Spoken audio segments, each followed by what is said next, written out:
Hello दोस्तों, good afternoon. हम class 10th की मैथ की एक एक्सरसाइज कर रहे थे, वास्तविक संख्या। वास्तविक संख्या का पार्ट 1 अपन ने कल कर लिया था। आज उसका सेकंड पार्ट कर रहे हैं, जिसमें कुछ क्वेश्चन बच गए थे। आज उसको पूरा करते हैं कंप्लीट। देखो अपन आगे चलते हैं। इसी में अपन ने कल 2 क्वेश्चन कर लिए थे, क्वेश्चन फर्स्ट और सेकंड। आज उसी का क्वेश्चन नंबर 3 है। देखिए क्वेश्चन क्या कह रहा है, निम्नलिखित संख्याओं में HCF, एक तो अपन को क्या निकालना है, HCF निकालना है, ठीक है।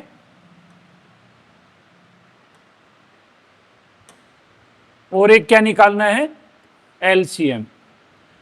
पर कौन से मेथड से? अपन को दे रखा है गुणनखंड मेथड से।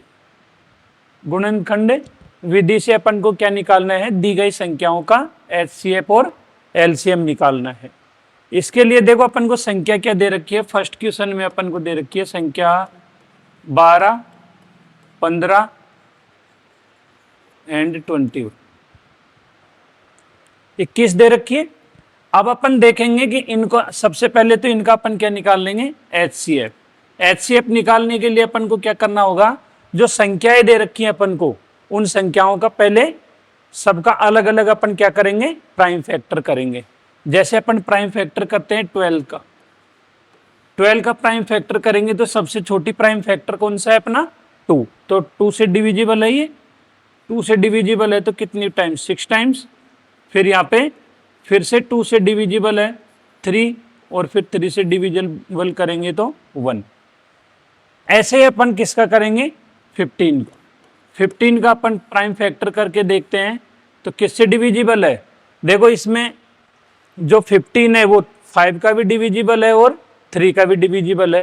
तो अपन जो प्राइम फैक्टर में सबसे छोटी प्राइम फैक्टर लेंगे तो अपन यहाँ पे कितना लेंगे, 3। 3 से 15 को डिविजिबल करेंगे तो कितना, 5, और फिर 5 से यहाँ पे 1 टाइम। यानी कि अपन ने 15 का भी प्राइम फैक्टर कर लिया। अब 21 को प्राइम फैक्टर करेंगे तो 21, देखो 21 है वो 3 का भी डिविजिबल है और 7 का भी डिविजिबल है। परंतु अपन को प्राइम फैक्टर में छोटी वाली प्राइम नंबर लेंगे तो यहाँ पे कितनी लेंगे अपन, 3। 3 से डिविजिबल करेंगे तो कितना, 7 टाइम, और 7 से डिविजिबल करेंगे तो 1। यानी कि 7 से डिवाइड करेंगे तो 7 1 जा 7, यानी कि अपने पास ये आगे इनके प्राइम फैक्टर। अपने पास 12 का भी प्राइम फैक्टर कर लिया अपन ने, 15 का भी और 21 का भी। अब अपन देखते हैं इनके, जैसे 12 के प्राइम फैक्टर क्या क्या है, 2 × 2 × 3, ठीक है। इसी तरीके से अपन 15 का प्राइम फैक्टर देखते हैं तो 15 का है 3 × 5, और इसी तरीके से 21 का प्राइम फैक्टर देखते हैं 3 × 7। ये इनके प्राइम फैक्टर आ गए। अब अपन देखते हैं यहाँ पे कि देखो मैंने क्या बताया था कि HCF अगर आप निकालोगे, HCF निकालोगे तो जो भी अपन को प्राइम फैक्टर प्राप्त होते हैं, जैसे 12 के प्राइम फैक्टर प्राप्त हुए, 15 का 12 प्राइम फैक्टर प्राप्त हुआ, 21 का प्राइम फैक्टर प्राप्त हुआ, इसमें जो कॉमन प्राइम फैक्टर है वो अपना क्या हो जाएगा, HCF, जो तीनों संख्याओं में मिलता हो।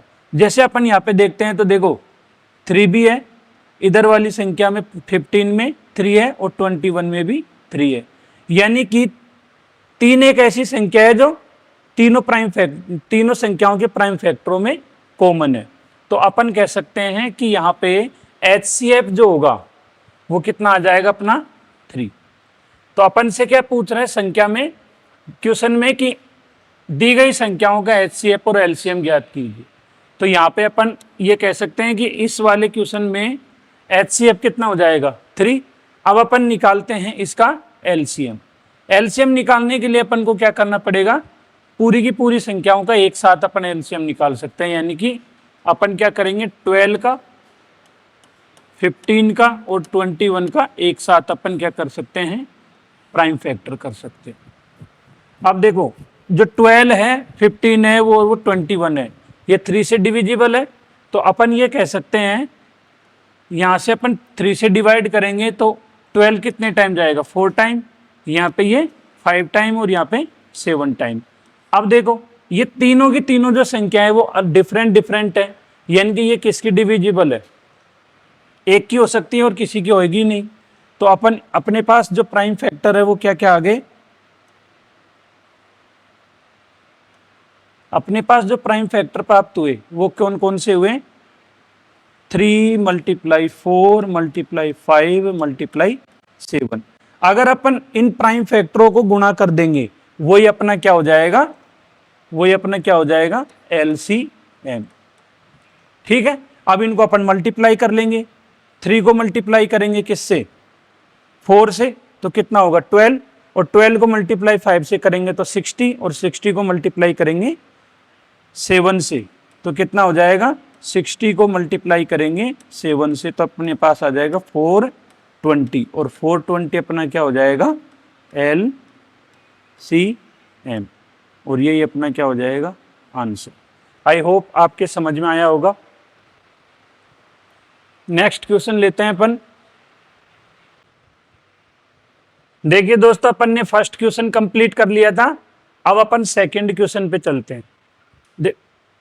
सेकंड क्वेश्चन की बात करें तो देखो सेकंड क्वेश्चन भी वही अपन ने जैसे फर्स्ट क्वेश्चन को समझा था, सेकंड जो नंबर दे रखे हैं अपन को दे रखे हैं 17, 23 एंड 29।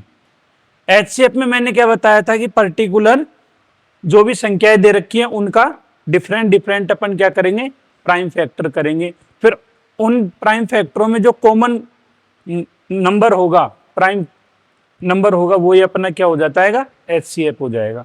जैसे अपन 17 का पर्टिकुलर करते हैं तो 17 किससे डिविजिबल होगा, 17 से ही होगा, तो यहाँ पे 17 और 17 से इसको डिविजिबल करेंगे तो कितना 1 टाइम जाएगा, तो यहाँ पे हो जाएगा 1। इसी तरीके से 23 को डिविजिबल करेंगे किससे, ये भी 23 से ही होगा,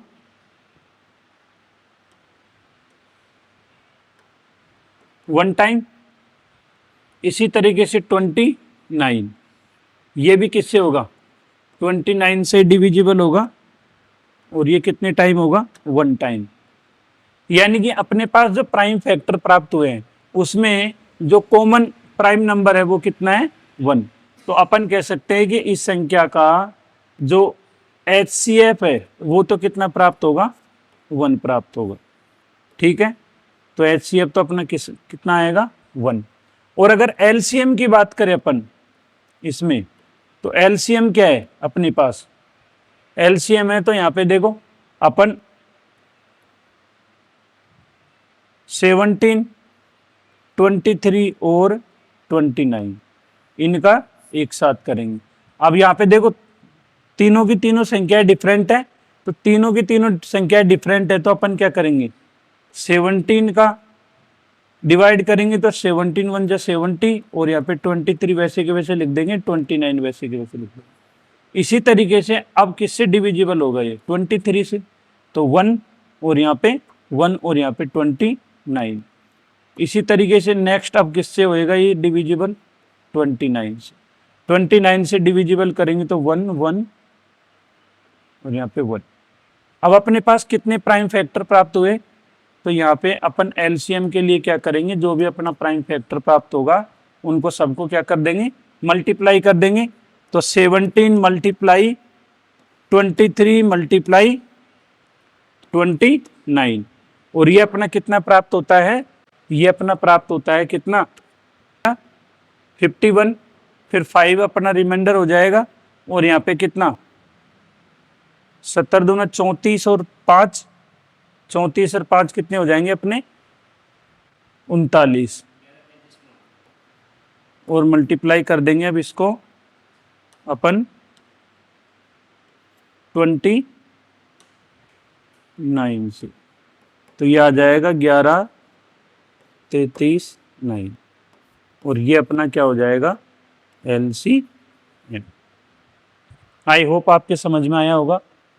इसी तरीके से अपन क्वेश्चन लेते हैं थर्ड क्वेश्चन की अगर अपन बात करें तो देखो थर्ड क्वेश्चन भी सिमिलर ही है।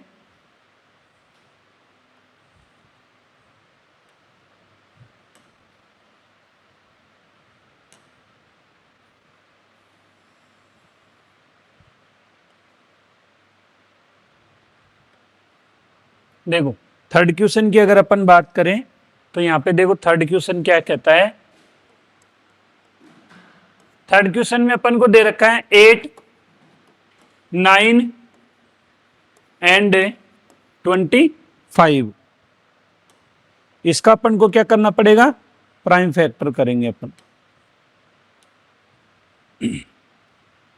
तो एचसीएफ के लिए अपन को क्या करना पड़ेगा, डिफरेंट डिफरेंट संख्याओं का क्या करना पड़ेगा, प्राइम फैक्टर करना पड़ेगा। अपन सबसे पहले 8 का करते हैं, 8 से अपन 2 से डिवाइड करेंगे तो यहाँ पे आ जाएगा अपना 4, फिर 2 से डिवाइड करेंगे तो 2 और फिर 2 और फिर यहाँ पे 1। इसी तरीके से अपन 9 का भी प्राइम फैक्टर कर लेंगे। 9 का प्राइम फैक्टर करेंगे तो 3 और फिर यहाँ पे 3 टाइम्स जाएगा, फिर यहाँ पे 1। इसी तरीके से अपन 25 का भी कर लेंगे। 25 का अपन करेंगे तो देखो यहाँ पे, अब देखो मैंने क्या बताया था, जब यूनिट डिजिट 5 है तो वो ओनली फॉर किससे डिविजिबल होगी, 5 से। तो यहाँ पे अपन कितना लिखेंगे 5 और यहाँ पे 5 1 जा 5 और यहाँ पे अपना कितना आ जाएगा 1। अब अपन देखते हैं, देखो अपने पास जो नंबर थी 8 के प्राइम फैक्टर कितने हुए, 2 × 2 × 2। इसी तरीके से 9 के प्राइम फैक्टर अपन को प्राप्त हुए 3 × 3 और इसी तरीके से 25 के अपन को प्राइम फैक्टर प्राप्त हुए 5 × 5। अब यहाँ पर अपन देखेंगे कि कोई भी प्राइम फैक्टर जो आए हैं उसमें कोई भी नंबर है ना वो कॉमन नहीं है। जब कोई भी नंबर कॉमन नहीं होता है तो अपन क्या करेंगे, एचसीएफ क्या मानते हैं हमेशा, एचसीएफ अपन मानते हैं 1। जब कोई भी नंबर कॉमन नहीं होता है तो अपन फिर एचसीएफ कितना मानते हैं, एचसीएफ अपन मानेंगे 1। ठीक है। एलसीएम कैसे प्राप्त करेंगे अपन, तो एलसीएम के लिए अपन को क्या करना पड़ेगा, सबको एक साथ अपन सबका एक साथ प्राइम फैक्टर करेंगे। तो एलसीएम के लिए अपन को करना पड़ेगा, जैसे यहाँ पे दे रखा है 8 करेंगे, एक साथ प्राइम फैक्टर करेंगे तो यहाँ पे देखिए 8 है, 9 है, वो 25 है, ये सब डिफरेंट डिविजिबल है। तो अपन 8 से इसको करेंगे तो 1 टाइम, फिर 9 वैसे के वैसे रहेगा 25। इसी तरीके से 9 से डिविजिबल करेंगे तो 9 1 टाइम जाएगा और 25 वैसे के वैसे रहेगा। और यहाँ पे फिर 25 से डिवाइड करेंगे तो यहाँ पे 1 और फिर 1 और फिर 1 आ जाएगा। यानी कि अपने पास जो संख्याएं हैं उनका एलसीएम का जो प्राइम फैक्टर आया है अपने पास वो कितने आए हैं, 8 × 9 × 25। अपन देखते हैं कि 25 का 8 टाइम मल्टीप्लाई कितना होता है 200 और 200 को मल्टीप्लाई करेंगे 9 से तो कितना हो जाएगा अपना, ये हो जाएगा 18,000 और यही अपना क्या हो जाएगा आंसर। आई होप आपके समझ में आया होगा ये वाला क्वेश्चन भी। अब मैंने देखो क्वेश्चन नंबर 3 के 3 थे क्वेश्चन, वो तीनों मैं समझा चुका हूं। अब आप अगले क्वेश्चन पे चलते हैं, 4th पे। देखिए 4th क्वेश्चन देखिए अपना, अपन से ये कहना चाह रहा है कि एचसीएफ जो दो संख्याएं दे रखी है 306 और 657, इनका अपन को देखो जो संख्याएं दे रखी है पहले तो वो लिख लेंगे अपन। संख्याएं कौन कौन सी दे रखी है अपन को, संख्याएं दे रखी है अपन को 306 और 657 और अपन को दे रखा है संख्या का अपन को दे रखा है एचसीएफ, ये कितना दे रखा है 9। एलसीएम अपन से क्या कर रहा है, एलसीएम अपन से क्या कर रहा है, फाइंड आउट करवा रहा है। ठीक है। तो मैंने पिछली कक्षा में ये बताया था कि जब इस तरीके के क्वेश्चन है कि जब दो संख्याएं दे रखी है और एलसीएम और एचसीएफ दे रखा है तो उसका एक सूत्र मैंने बताया था। वो सूत्र है, अपन को जो भी संख्याएं दे रखी है दोनों संख्याओं का मल्टीप्लाई, पहली संख्या का मल्टीप्लाई और दूसरी संख्या का मल्टीप्लाई, इनका जो मल्टीप्लाई है वो अपने एलसीएम और एचसीएफ के इक्वल होना चाहिए। ये अपना क्या है, एक फॉर्मूला है। ठीक है, अपने पास पहली संख्या कितनी है 306 और दूसरी संख्या कितनी है, दूसरी संख्या है अपने पास में 657। अपन को देखो एलसीएम तो फाइंड आउट करना है, तो एलसीएम वैसे के वैसे रहेगा और एचसीएफ कितना है 9। एलसीएम फाइंड आउट करने के लिए अपन क्या करेंगे, दोनों संख्याओं का जो मल्टीप्लाई है उसमें उसको किससे डिवाइड कर देंगे, एचसीएफ से।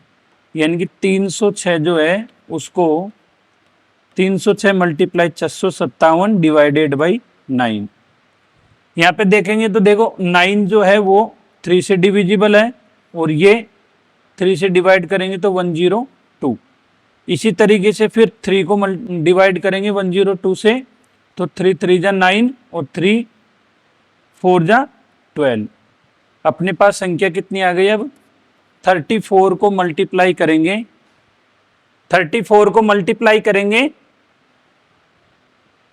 657 से, मल्टीप्लाई कर लो।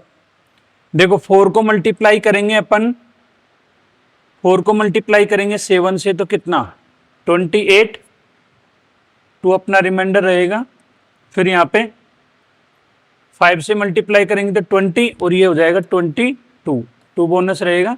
और यहाँ पे 4 को मल्टीप्लाई करेंगे 6 से, तो अपने पास देखो ये अपन क्यों जब इसको मल्टीप्लाई करते हैं तो अपने पास आंसर आता है,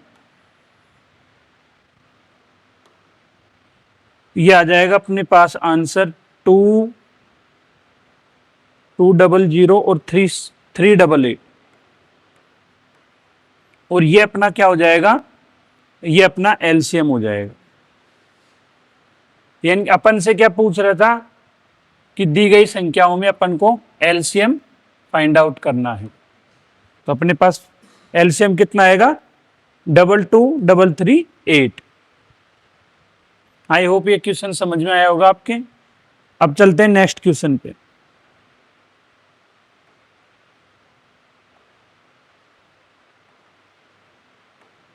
देखिए इंपॉर्टेंट क्वेश्चन है ये, एग्जाम में कई बार आया हुआ है।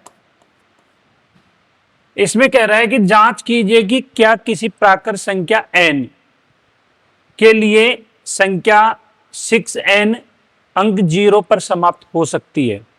अब पहले तो ये समझो कि देखो प्राकृतिक संख्या n के लिए, यानी कि प्राकृतिक संख्या जो है वो किससे डिनोट होती है, प्राकृतिक संख्या को रिप्रेजेंट करते हैं अपन n से।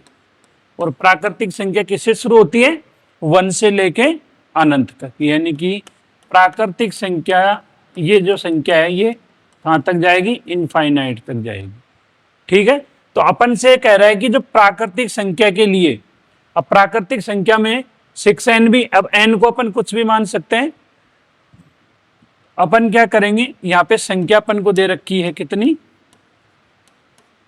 6n, n की वैल्यू कुछ भी हो सकती है अपने पास प्राकृतिक संख्या में से, तो अपन n की संख्या मान सकते हैं अपन 1। यहाँ पे देखिए ये जो 6 की, ये 6n है, ये इस तरीके से न होके 6 की पावर n है, ये थोड़ा सा मिस्टेक है इसमें। देखिए यहाँ पे 6 की पावर n, 6 की पावर n अंक पर 0 पर समाप्त हो सकती है। अब देखो अगर इसको अगर अपन प्राइम फैक्टर के रूप में समझे तो अपन ये कह सकते हैं कि जो भी प्राकृतिक संख्या है वो प्राइम फैक्टर में किस फॉर्म में होनी चाहिए। तो अपन ये कह सकते हैं कि दी गई संख्या का अभाज्य गुणनखंड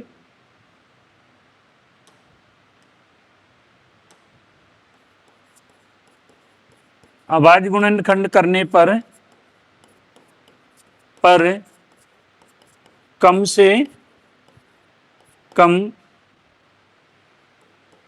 एक बार 2 × 5n आना चाहिए, अगर वो संख्या 0 पर समाप्त हो रही है तो। अपन को जो भी संख्या दे रखी है उसका अभाज्य गुणनखंड करने पर कम से कम एक बार उसमें क्या आना चाहिए, 2 × 5 आना चाहिए, अगर वो संख्या आना चाहिए, अगर वो संख्या 0 पर समाप्त हो रही है, ये कंडीशन है। तो अपन देखते हैं कि 6n, देखो 6 का अगर अपन प्राइम फैक्टर करते हैं तो 6 का अपन प्राइम फैक्टर करेंगे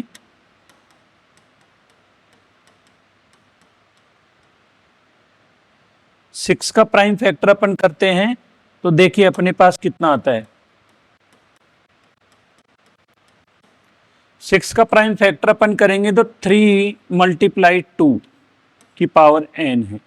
अब अपन ने देखो शर्त क्या है, अपने 0 पर समाप्त होने के लिए शर्त यह है कि अगर दी गई संख्या का प्राइम फैक्टर करेंगे अपन तो वो कम से कम उस संख्या के प्राइम फैक्टर में 2 × 5 आना चाहिए। जबकि अपन ने अब अभाज्य गुणनखंड करके देखा तो यहाँ पे कितना आ रहा है, 3 × 2, जो कि इस शर्त को पूरा नहीं करता है। तो अपन ये कह सकते हैं कि 6 की पावर n है जो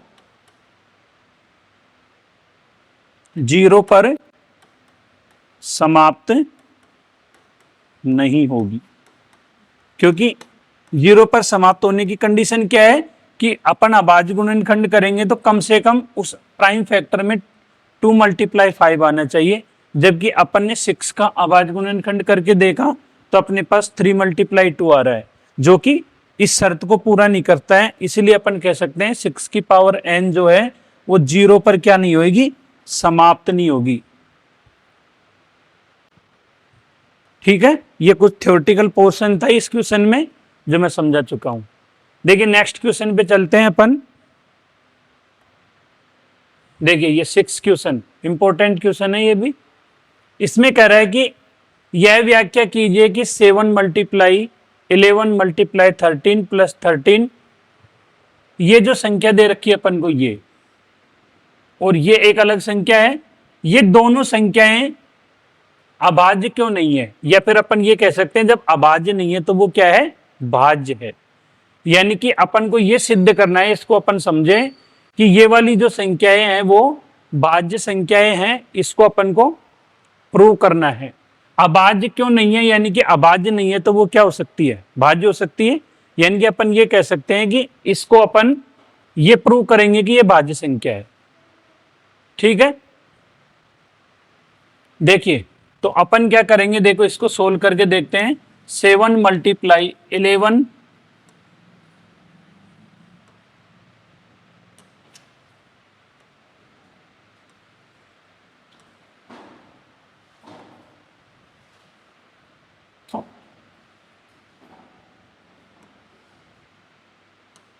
7 × 11 × 13 + 13, ये संख्या दे रखी है, संख्या दे रखी है अपन को ये। अब इस संख्या में अपन देखेंगे, अपन को ये प्रूव करना है कि ये वाली जो संख्या है ये अभाज्य नहीं है तो क्या है, भाज्य है। तो देखो यहाँ पे अपन कॉमन लेंगे तो देखो ये वाली जो संख्या है वो एक अलग संख्या है। यहां तक देखो ये वाली जो संख्या है ना, ये वाली जो संख्या है वो एक है और ये 13 अलग है। तो अपन ये कह सकते हैं कि इस वाली संख्या में 13 कॉमन आ जाएगा। 13 कॉमन लेंगे तो यहाँ पे क्या बचेगा, देखो 7 × 11, इस वाली संख्या में 3 × 1 = 3 हो जाएगा। तो यहाँ पे अपन ये कह सकते हैं कि ये 1, फिर यहाँ पे देखो प्लस है। अब ये 13 को अपन 13 से डिवाइड करेंगे तो कितना जाएगा, 1। ठीक है, अब देखो 13 यहाँ पे कॉमन आ जाएगा। अब इसको मल्टीप्लाई करेंगे तो देखो 7 को 11 से मल्टीप्लाई करेंगे और 1 करेंगे तो ये हो जाएगा 77, प्लस यहाँ पे 1 भी तो है तो 1 इसमें ऐड हो जाएगा। ठीक है, अब यहाँ पे देखो 13 और मल्टीप्लाई करेंगे यहाँ पे 78। अब इसको अपन मल्टीप्लाई करेंगे 13 × 78, तो देखो अपने पास आ जाएगा 13 को अपन मल्टीप्लाई करेंगे 8 से तो यहाँ पे आ जाएगा देखो इसको मल्टीप्लाई करेंगे तो यहाँ पे आ जाएगा 4, 10 बोनस आ जाएगा, फिर यहाँ पे कितना हो जाएगा 13 7 91, 91 प्लस 10 कितना हो जाएगा अपने पास 103, तो यहाँ पे आ जाएगा 104। अब ये जो 104 है वो भी तो डिविजिबल है, तो अपन ये कह सकते हैं, या फिर एक तरीका ये भी है, अपन देखो अपने पास जो 78 आया है ना, इस 78 का अपन क्या कर सकते हैं, 78 का अपन क्या कर सकते हैं, प्राइम फैक्टर कर सकते हैं। ठीक है, 78 का प्राइम फैक्टर करेंगे तो 2 से डिवाइड करेंगे 3, 9, फिर यहाँ से 3 से डिवाइड करेंगे तो 13, और फिर यहाँ 13 मल्टीप्लाई करेंगे तो 1, यानी कि अपने पास इसका प्राइम फैक्टर आया है 13 मल्टीप्लाई 2 मल्टीप्लाई 3 मल्टीप्लाई 13, और ये क्या है, एक से ज्यादा डिविजिबल है, तो अपन ये कह सकते हैं कि दी गई संख्या में एक से अधिक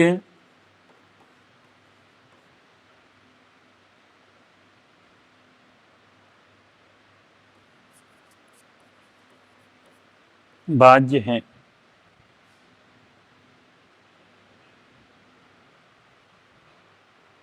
इसलिए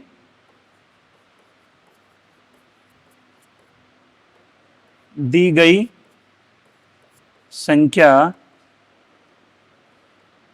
भाज्य है। ठीक है, इसी तरीके से अपन इसी का सेकंड क्वेश्चन लेते हैं। तो सेकंड क्वेश्चन की बात करेंगे तो 6 मल्टीप्लाई 5 मल्टीप्लाई 4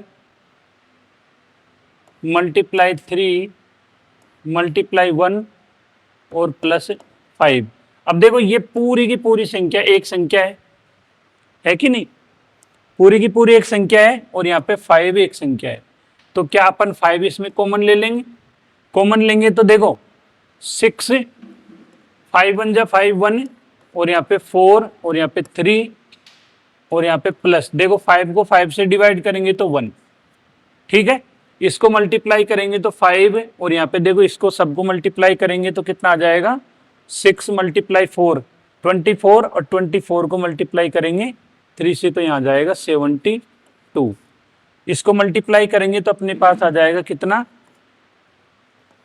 0, और ये आ जाएगा 360, और जो 360 है वो भी क्या है, डिविजिबल है, मोर देन 1, तो अपन ये कह सकते हैं कि दी गई संख्या एक से अधिक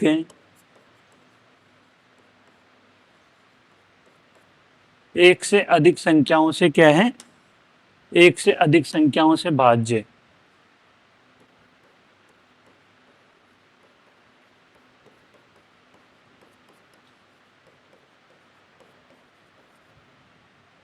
ठीक है, और ये अपना क्या है, इसका थ्योरेटिकल पोर्शन।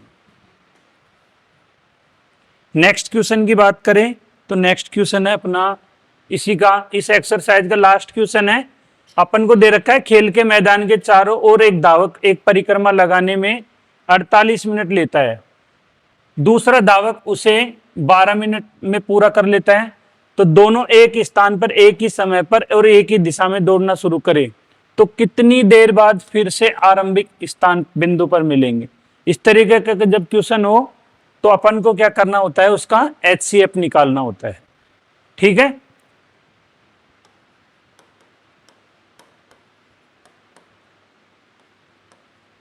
प्रथम धावक की बात करेंगे, प्रथम रेसर जो है वो कितने मिनट ले रहा है, 18 मिनट, और द्वितीय जो है वो कितना ले रहा है,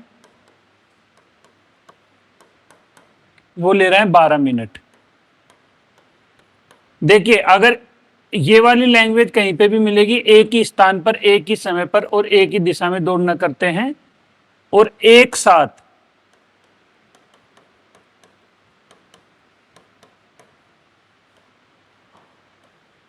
प्रारंभिक स्थान पर आ रहे हैं। जब इस तरीके से आ जाए प्रारंभिक स्थान पर आ रहा है तो हमेशा अपन क्या प्राप्त करेंगे, उनका HCF। HCF प्राप्त करेंगे तो किसका प्राप्त करेंगे, पहली संख्या कितनी है 18 और 12 का अपन को क्या निकालना पड़ेगा, HCF। 18 का अपन प्राइम फैक्टर कर लेंगे तो 18 का प्राइम फैक्टर होगा 2 से डिवाइड होगा 9, फिर 3 से, फिर 3 और फिर 1। ठीक है, इसी तरीके से 12 का भी अपन प्राइम फैक्टर करेंगे 2 से 6, फिर 2, फिर 3 और फिर 3, फिर 1। तो अपने पास प्राइम फैक्टर कितने आए, 18 के और 12 के। 18 के अपने पास आए 2 × 3 × 3 और 12 के आ जाएंगे 2 × 2 × 3। अब यहाँ पे देखिए अपन, जब अपन देखेंगे तो कॉमन फैक्टर कौन कौन से आ रहे हैं, 2 आ रहा है और यहाँ पे 3 आ रहा है। तो जो कॉमन है वही अपना क्या हो जाएगा, HCF। तो यहाँ पे अपन कह सकते हैं HCF आएगा, वो कितना आएगा 2 × 3 और वो कितना आ जाएगा 6, वो कितना आ जाएगा 6। तो यहाँ पे अपन कह सकते हैं कि वो वापस से कितने मिनट बाद मिलेंगे, 6 मिनट के बाद मिलेंगे। ठीक है, ये थी अपनी एक्सरसाइज 1.1 और इसमें कितने क्वेश्चन थे, 7।